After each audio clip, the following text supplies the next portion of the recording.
एक बार महर्षि भृगु और अन्य मुनियों ने सरस्वती नदी के तट पर मिलकर यज्ञ का आयोजन किया। इस यज्ञ में नारद जी भी आए हुए थे। नारद जी ने सभी ऋषियों से पूछा कि आप लोग इस यज्ञ का फल किस देव को देना चाहते हैं। तब इस पर ऋषियों का जवाब था कि वो इस यज्ञ का फल तीनों देवों में सबसे श्रेष्ठ देव को ही देंगे। लेकिन एक बहुत बड़ी समस्या ये थी कि ब्रह्मा, विष्णु और महेश में सबसे श्रेष्ठ कौन है? इसका निर्धारण कैसे किया जाए? इसका कोई निष्कर्ष न निकलता देख ऋषि मुनियों ने त्रिदेवों की परीक्षा लेने का निश्चय किया और ब्रह्मा जी के मानस पुत्र महर्षि भृगु को इस कार्य के लिए नियुक्त किया। सबसे श्रेष्ठ देव की पहचान करने के लिए महर्षि भृगु सर्वप्रथम ब्रह्मा जी के पास गए। उन्होंने ब्रह्मा जी को न तो प्रणाम किया और न ही उनकी स्तुति की। ये देख ब्रह्मा जी क्रोधित हो गए। क्रोध की अधिकता से उनका मुख लाल हो गया, आंखों में अंगारे दहकने लगे। लेकिन फिर यह सोचकर कि ये उनके पुत्र हैं, उन्होंने हृदय में उठे क्रोध के आवेग को विवेक बुद्धि से शांत कर लिया। फिर वहां से महर्षि भृगु कैलाश पर्वत गए।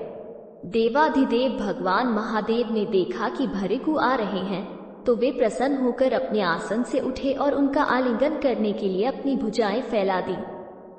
किंतु उनकी परीक्षा लेने के लिए भृगु मुनि उनका आलिंगन अस्वीकार करते हुए बोले, महादेव, आप सदा वेदों और धर्म की मर्यादा का उल्लंघन करते हैं। दुष्टों और पापियों को आप जो वरदान देते हैं उनसे सृष्टि पर भयंकर संकट आ जाता है। इसलिए मैं आपका आलिंगन कदापि स्वीकार नहीं करूंगा। उनकी बात सुनकर भगवान शिव क्रोध से तिलमिला उठे।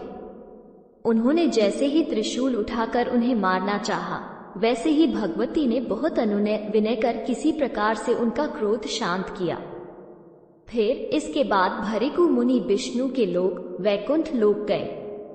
उस समय भगवान श्रीहरि देवी लक्ष्मी के साथ क्षीरसागर में विश्राम कर रहे थे।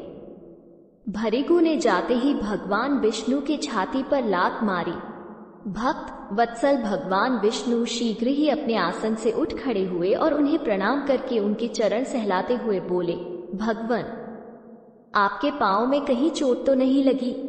कृपया इस आसन पर विश्राम कीजिए। भगवन, मुझे आपके शुभ आगमन का ज्ञान न था, इसलिए मैं आपका स्वागत नहीं कर सका। आपके चरणों का स्पर्श तीर्थों को पवित्र करने वाला है। आपके चरणों के स्पर्श से आज मैं धन्य हो गया। भगवान विष्णु का ये प्रेम व्यवहार देखकर महर्षि भृगु की आंखों से अश्रु बहने लगे। उसके बाद वे ऋषि मुनियों के पास लौट आए और ब्रह्मा जी, शिव जी और श्रीहरि के यहाँ के सभी अनुभव विस्तार से कह बताए। उनके अनुभव सुनकर सभी ऋषि मुनि बड़े हैरान हुए और उनके सभी संदेह दूर हो गए। तभी से वे भगवान विष्णु को सर्वश्रेष्ठ मानकर उनकी पूजा अर्चना करने लगे।